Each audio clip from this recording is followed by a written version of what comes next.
నేను మొన్న మన క్యాబినెట్లో మన గౌరవ ముఖ్యమంత్రి గారు మేమందరం కూర్చొని మాట్లాడుతున్నప్పుడు నాకు వెంటనే నాకు పర్సనల్గా నాకు మెసేజ్లు ఏంటంటే అమరావతి మన ఈ అయోధ్యకి పంపిన లడ్డూలు ఈ లడ్డూలు కాదు, ఇవి వేరే లడ్డూలు. అలా ఎలా తేడా చెప్తారు వీళ్ళు? దానికోసం ప్రత్యేకంగా అంటే అక్కడ నిబంధనలు ఎక్కడా కూడా మీరు నెయ్యి మేము పలానోళ్ళు కొన్నారు మాకు డీటెయిల్స్ ఇస్తా ఉన్నారు. నేను సభాముఖంగా ఎందుకు వాళ్ళకి పేర్లు ప్రస్తావించరు, అది చెప్పిన వ్యక్తులు కానీ వీళ్ళు కానీ. నేను అడిగింది ఏంటంటే ఓకే మీకు దాని మీద ఆధారాలు ఏమున్నాయి, మీరు ఈ లాటే పంపించారు అయోధ్యకి అనేది మీకు ఏముంటాయి, ఎక్కడ ఏం లేదు, అన్ని గాల్లో మాట్లాడుతున్నారు వీళ్ళందరూ. ఇప్పుడు మేము ప్రత్యేకించి మేము అడుగుతుంది ఏంటంటే దీనికి సంబంధించి కంప్లీట్ పాలక మండలి బోర్డు, టీటీడీ పాలక మండలి board, they have to take responsibility. వాళ్ళని ఒక గత ప్రభుత్వాన్ని నడిపిన ముఖ్యుడైన వ్యక్తి వాళ్ళని వెనకేసుకొస్తున్నారంటే అందులో కూడా మీకు కూడా బాధ్యత తీసుకోవాల్సి వస్తుంది. అందుకని సభాముఖంగా మేము అందరికీ ఏం చెప్తున్నామంటే let the law take its own course. ఎవరైతే దోషులు ఉన్నారో వాళ్ళకి శిక్ష పడాల్సిందే. మా ఉద్దేశం ఒకటే అధ్యక్ష, ప్రాబ్లం ఎక్కడ ఉంది అంటే ఇందులో మనందరం కూడా ఇందాక మన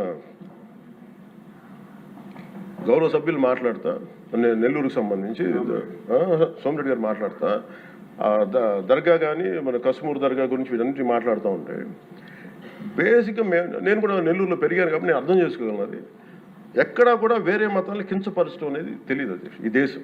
అందుకే ఈ దేశం ఇలా ఉండేది కాదు. అలాంటి దేశం సాంప్రదాయాలని వీళ్ళు కూర్చోబెట్టి కల్తీ జరిగిందంటే వెరీ సింపుల్గా ఏం చేయాలి, అడల్ట్రేషన్ జరిగింది, మేము కూర్చోబెట్టి దీన్ని కరెక్ట్ చేసుకుని మీరు కరెక్ట్ చేయండి, మేము మీకు మద్దతు ఇస్తాం, ఇంతే చెప్పాలి అధ్యక్ష. అంతేగాని దాన్ని వెనకేసుకు వస్తున్నారు అంటే ఒకటి క్లియర్ కట్ రిపోర్ట్ ఉంది, అందులో నెయ్యి లేదనేది, అందులో రసాయనాలు ఉన్నాయని క్లియర్ కట్ చెప్పింది. ఈ రసాయనాల్లో ఏమున్నాయి అనేది అది పెరుమాళకి ఎరుగదు, ఆయనే కూర్చొని చేయాలి. ఒక రిపోర్ట్ ఏమో మాకు ఎన్డీడీబీ రిపోర్ట్ ఏమో దాంట్లో ఖచ్చితంగా ఈ జంతు సంబంధించిన అవశేషాలు ఉన్నాయి అనేది చాలా స్పష్టంగా చెప్పారు. అది ప్రాపర్ ఆథరైజ్డ్ బోర్డు. ఇప్పుడు వీళ్ళేమో కూర్చొని అది కూడా మాట్లాడలేదు. Very clear cut as on today special మన సిబిఐ ఇచ్చిన మన ఛార్జ్ షీట్ ప్రకారం ఆ నెయ్యి కాదు, ఇది పామాయిల్తో పాటు రసాయనాలు కలిపింది. దీన్ని కూర్చోబెట్టి వాళ్ళు ఇంత మాట్లాడుతున్నారంటే ఇది ఖచ్చితంగా ప్రజల మధ్యకి వెళ్ళాలి. దీని నుంచి లబ్ధి పొందేది ఏం లేదు ఇక్కడ. కానీ ఇది ఏంటంటే ఇది ధర్మానికి సంబంధించిన విషయం అధ్యక్ష. ఇదే ఇష్యూ కనుక, ఇదే సమస్య కనుక ఏ ఒక్క మతానికి జరుగుంటే, హిందూ ధర్మానికి కాకుండా, వెంకటేశ్వర స్వామి వారికి కాకుండా ఇంకెవరికి జరిగినా కానీ ఈ దేశం గగ్గులైపోయింది, ప్రపంచం అంతా గగ్గులు పెట్టేసేవాడు. సమస్య ఏముందంటే ఇది మన ప్రతి ఒక్క హిందూ కూడా ఆలోచించాల్సింది. ఎందుకంటే ప్రతి హిందూకి బై నేచర్ మా ఇంట్లో కానీ ఎవరు ఇందాక మన సోమిరెడ్డి గారు చెప్పినట్టుగా మీరు దర్గాకి ఏదంతా చూస్తే మేము దర్గాలు కదా, చిన్నప్పుడు మేము స్కూల్లో ఉన్నప్పుడు అక్కడ రొట్టెలు పండుగ ఉండే దర్గా మెట్లు వెళ్ళి మేము కూర్చోబెట్టి అక్కడ ఇర్రెస్పెక్ట్ హిందూస్ ఇది ముస్లిం ఫెయిత్ అనుకోకుండా వెళ్ళి కూర్చోబెట్టి అందరూ గౌరవించి దాన్ని ఈ రోజుకి వెళ్తారు హిందువులందరూ. సో ఈ దేశ మూల సంస్కృతి మన ఇస్లాంని గౌరవించేది, క్రిస్టియానిటీని గౌరవించేది, సకల మతాల్ని గౌరవించేది. అలాంటిది హిందూ ధర్మానికి సంబంధించిన 7 కొండల వాడు కలియుగ వెంకటేశ్వరుడు దైవం అనడానికి చాలా క్లియర్ కట్గా ఉంది అది. ఎందుకంటే కలియుగంలో జరిగింది ఆయనే, దీనికి ఆధార పురుషుడు, ఆయన మూల పురుషుడు. అలాంటి ఆయనకి పెట్టే ప్రసాదానికి ఇంత అపవిత్రం చేసిన తర్వాత వీళ్ళు ఏమి కూర్చొని దాన్ని తప్పు లేకుండా లేదన్నట్టుగా మాట్లాడుతుంటే వీళ్ళకి నాకు ఏం మాట్లాడాలో తెలియదు. దీనికి ఒక్కటి కూడా ప్రజలకు తెలియజేయాల్సింది ఏంటంటే అధ్యక్ష,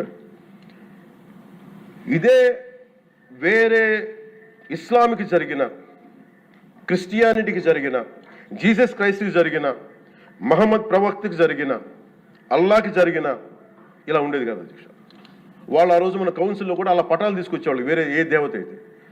బికాజ్ ఇది హిందువులు కాబట్టి వీళ్ళ కులాలతో ముక్కలుగా అయిపోయి ఉంటారు కాబట్టి, హిందువులు తమ మతాలను ఎడాపెడా వీళ్ళు జోకులు వేసుకోగలరు కాబట్టి దీనికి సీరియస్నెస్ లేదు అధ్యక్ష.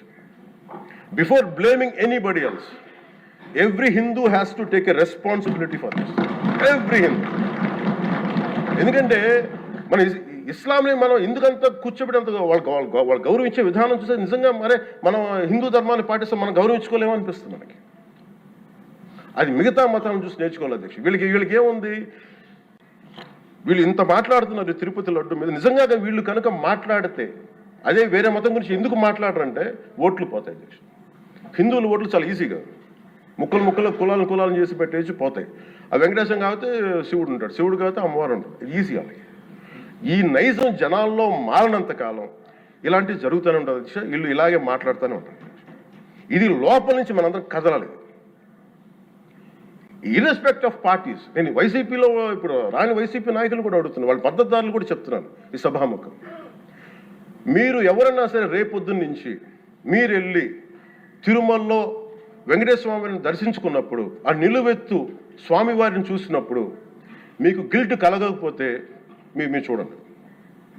ఎందుకంటే ఆయన కళ్ళలోకి చూసినప్పుడు మీరు ఇన్ని తప్పులు చేసేవాళ్ళు మేము వెనకేసుకొస్తున్నామని ఎవరన్నా మాట్లాడితే ఆ పాపం వాళ్ళకే కాదు, వాళ్ళకు కూడా చుట్టుకుంటుంది. ఇది ఖచ్చితంగా దీన్ని ఎక్కడో చోట దీనికి ఒక లాజికల్ కన్క్లూజన్ అయితే పట్టుకెళ్ళ, దోషులకి శిక్ష పడాల్సింది. ఎందుకంటే ఇది ఇక్కడతో ఆగకపోతే ఇది ఒక పరంపర అయిపోతుంది. అందుకని మేము ఖచ్చితంగా I'm committed to get this. Who are are the perpetrator, they should be punished. అలాగే ఒక ముగింపు 2 వాక్యాలు చెప్పి నేను చెప్పి ముగిస్తాను.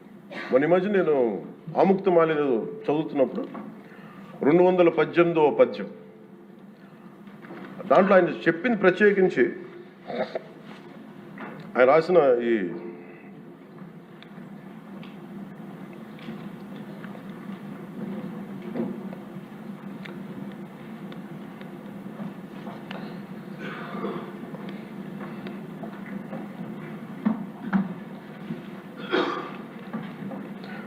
అంటే దేవాలయాల మీద డబ్బుల్ని ఎలా ఉండరు అంటే రాజుకి కర్తవ్యాన్ని ఉపదేశించే పద్యం. ఆయితికానికి ఇవ్వకు మమరాలయ ముఖ్యము, అతడు అర్థతృష్ణాయుతుడై నిజోర్వియగు నష్టికి ఆ ధనమును తరల్చి రాజు ఆయతనమునకు చేర్చు మరి అట్టిది ఆపత్యము కాన ఒంటిగాడే అధికారి కావలయ ఇంచుకు తిన్నను వాడే రూపురం. మనకు తెలిసిన మహా గొప్ప పరిపాలకులు కృష్ణదేవరాయలు రాసిన అముక్తమాల్యదలోనిది ఈ పద్యం. దేవుడి సేవలో ఎలాంటి వారిని నియమించాలో రాజుకు కర్తవ్యాన్ని ఉపదేశించే పద్యం. రాజు కోసం వసూలు చేసేవాడికి దేవాలయంపై అధికారం ఇవ్వద్దు. అలాంటి వాడు డబ్బు మీద ఆశతో రాజ్యానికి వసూళ్లలో నష్టం వచ్చినప్పుడల్లా దేవుడది ధనాన్ని తరలించి రాజు ఖజానాకు చేర్చేస్తూ ఉంటాడు. అలాంటిది తప్పుడు పని కాబట్టి ఎలాంటి మమకారాలు లేని ఒంటరి వాడే ఆలయానికి అధికారిగా ఉండాలి. ఒకవేళ వాడు దేవుడి సొత్తు తిన్నప్పటికీ ఆ పాపానికి వాడే నాశనం అవుతాడు. కానీ ఆ డబ్బు తెచ్చి రాజుకి చేర్చడం వల్ల ఆ రాజ్యమే నాశనం అవుతుంది అని చెప్తుంది అధ్యక్ష పద్యం. గత ప్రభుత్వ పరిపాలన కాలంలో జరిగిందంతా అచ్చంగా ఇలాగే జరిగింది. అంటే ఇది మనందరికీ కూడా చాలా లోతుగా ఆలోచించాలి. ఇది భగవంతుడికి సంబంధించిన, అది అంతమంది వెళ్ళి వాళ్ళ కర్మని అక్కడ వేస్తారు అధ్యక్ష డబ్బులుగా. ఆ కర్మని ఆ పుణ్యస్థలమే కాపాడాలి. భక్తులు తాలూకు ఆ నిత్య 7 కొండల వాడి నామస్మరణే కాపాడు తప్ప ప్రజలు చేసిన కర్మను ఎవరైతే భగవంతుడి సొమ్ముతోటి ఆడుకుంటారో, భగవంతుడి డబ్బును దోచేస్తారో తరాలు కూడా లేచిపోతాయి. చాలా జాగ్రత్తగా ఉండాలి. ఇది ఎంత ఇది చాలా పుణ్యకార్యాలకు ఇవ్వాల్సింది. అందుకని వీళ్ళందరికీ కూడా ఇప్పటికైనా దీనికి కల్తీ జరిగింది, వాళ్ళు ఒప్పుకుంటామని చెప్పి వాళ్ళు నిజానికి ఇంకా ఇబ్బంది లేకుండా ఇంక మళ్ళీ దీని గురించి మీరు ఢిల్లీకి వెళ్ళి కోర్టులు వేసే కొద్దీ మీ పాపం పెరుగుద్దే తప్ప మీ నాశనం కొంచెం ఫాస్ట్ అవుద్ది తప్ప ఇదైతే తగ్గదు. అందుకని దయచేసి అందరం ఈ ఒక్కటి అధ్యక్ష ఇంకొక మరో మాట చెప్పి మీరు ఎక్కడో చోట ఈ దేశం హిందూ దేవతల మీద, హిందూ ధర్మం మీద దాడి జరుగుతున్నప్పుడు irrespective of political parties, irrespective of what you are, where you are, which language you speak, ఏ భాష మీరు మాట్లాడతారు, మీరు ఏ కులస్తులో తెలియదు, కానీ హిందూ ధర్మాన్ని మటుకు దాడి జరుగుతున్నప్పుడల్లా ముక్త కంఠంతో ఏకాభిప్రాయంతో ఖండించకపోతే మటుకు ఇలాంటి పరంపర కొనసాగుతూనే ఉంటుందని తెలియజేసుకుంటూ సెలవు తీసుకుంటాం.